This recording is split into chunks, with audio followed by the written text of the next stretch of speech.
Hey race fans, it's Captain Thunder from CaptainThunderRacing.com with your weekly NASCAR preview. Race 34 of the 2008 season and race 8 of the 2008 Chase for the Sprint Cup. Headed to Texas, the Texas Motor Speedway, built in 1996, a 1.5 mile quad oval with 24 degrees of banking, coming off last week's big win by Carl Edwards at the Atlanta Motor Speedway. Was it really a big win though? Jimmy Johnson rallies from 30th place to finish second. Great call by crew chief Chad Knaus, taking 4 tires at the end of that race. Jimmy Johnson passing Dale Earnhardt Jr., Jeff Gordon, Denny Hamlin, Matt Kenseth to move all the way up to second. Did you see Carl Edwards' face in victory lane when the reporter asked him, "Hey, do you know who finished second?" The 48 team. Carl said, "Are you kidding me?" He was shocked, had no idea Jimmy Johnson had rallied to finish second. Said they were raining on his parade, man. Look, the chase pretty much all but over. Jimmy's got a huge lead. No one's going to catch him unless he has 2 or 3 DNFs to end this season. But look, Carl Edwards, he's turning it into a fight, and he's giving it everything he's got. Well, as we go to Texas this weekend, a couple things you guys want to look out for. Most notably, the schedule this weekend. The race, 3:47 p.m. start. That's Eastern time, so a little bit later start for you East Coasters. Of course, that's going to be on ABC. Let me give you the schedule for this weekend. Practice, Friday, 1 to 2:30. That's on ESPN2. You can watch practice. Saturday practice, 12:30 to 1:15 p.m. No TV, so you're not going to be able to see that one. But you can see a happy hour practice. Happy hour practice is going to be Saturday, 1:50 to 2:50 p.m., but you're not going to be able to catch it on TV at that time. Tape delayed on ESPN2, 6 p.m. Saturday night. Qualifying, by the way, Friday, 4:40 p.m. That's also on ESPN2. So don't forget to check out qualifying, 4:40. Hopefully we don't get rained out again. It's been unbelievable this year. 10 rainouts this season in terms of qualifying, and 4 of the 7 chase races have been rained out, putting Jimmy Johnson on the pole and giving him that all-important #1 pit stall. So hopefully we can get qualifying in this weekend.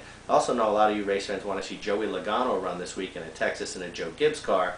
If we can get qualifying in, the young man will have a chance to make the field. So hopefully we can get that done. By the way, everything that I'm talking about here you can see on Captain Thunder's race preview page, Captain Thunder Texas Preview. All you need to know about Texas. Included on that page, diagram of the track, seating chart, where your seats might be, how you can buy race tickets, all the stats for the track, Sprint Cup standings, money leaders, driver ratings, fastest laps led, laps led leaders, laps led percentage, Sprint Cup laps in the top 15, all historical winners, defending race winner, race records, you name it, it's on there.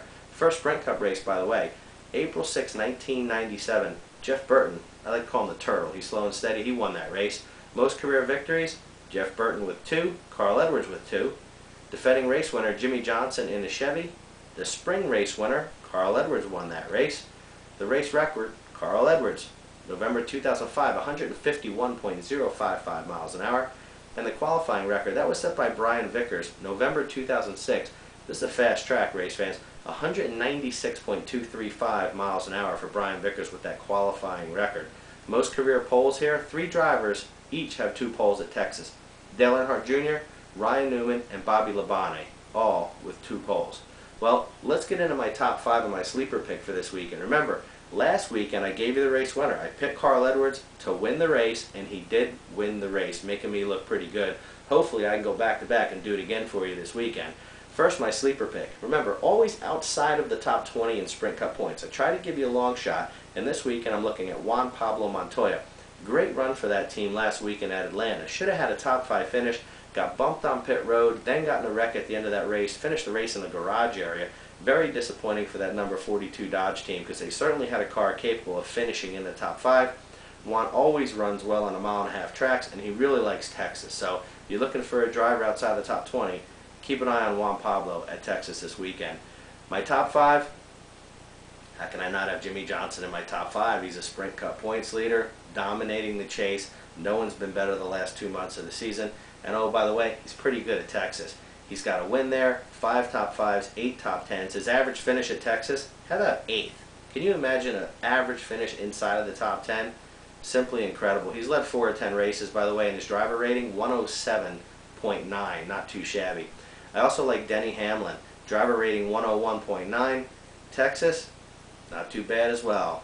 Finished 5th in the April race. Average finish 10th for Denny Hamlin. So keep an eye on that FedEx Toyota driver. I also like his teammate Tony Stewart in that number 20 Home Depot Toyota. Driver rating also 107.9. Was 7th in April. Average finish here 13th. 1 win, 3 top 5s, 8 top 10s at Texas. And a lot of momentum over the last 2 months of the season. Remember, he's got that big win at Talladega. Maybe he can finish the year with at least 2 wins by getting another one this weekend at Texas. But my final 2 drivers in my top 5, got to have Matt Kenseth. Roush Fenway dominates this track. They've been unbelievable at Texas.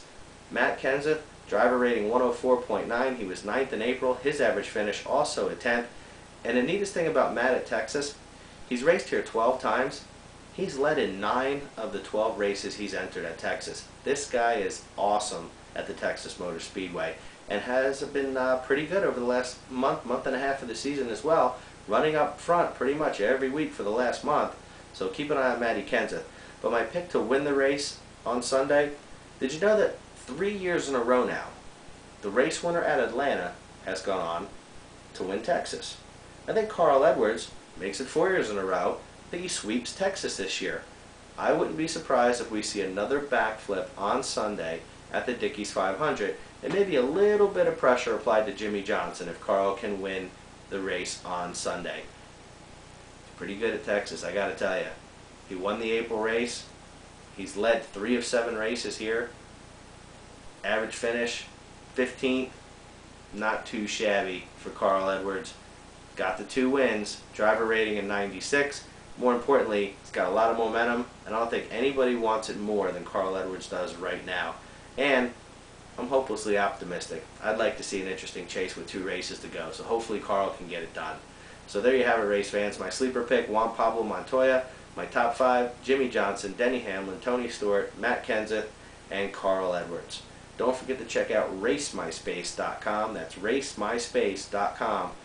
Social networking site for NASCAR fans. And keep coming to CaptainThunderRacing.com. All of your NASCAR news in one place. Nobody posts as many NASCAR stories as we do. An average of about 500 stories a month. So thanks for coming to the site. We really appreciate it. This is Captain Thunder. That's all I got for you this week. And as always, I'll see you at the track. I'm out, guys.